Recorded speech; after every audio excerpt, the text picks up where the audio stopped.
Many communities that flooded over the weekend are now covered in a blanket of snow. As Allie Root reports, the cold weather conditions in Hazard are delaying cleanup efforts and putting more strain on flood victims.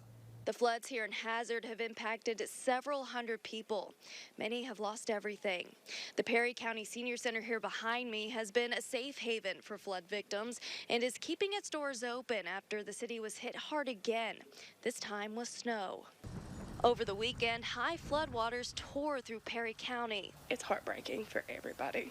Haley Caswell is now a three-time flood survivor. She says this one destroyed her home. Every time we hear the water, it's a constant fear. It's a constant worry.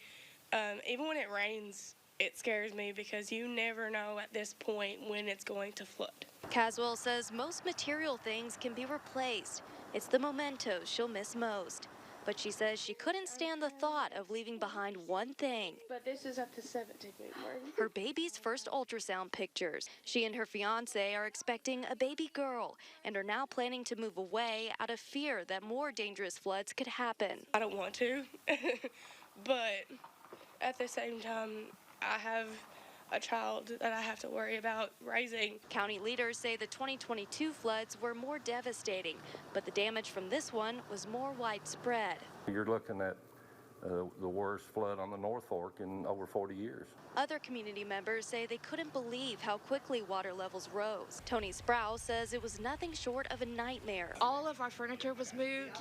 Like, it turned over refrigerators and it knocked our TVs off. Like, it destroyed everything in the trailer. But she and her friends are trying to stay positive. Rebuild. Yep, repair. That's all we can do.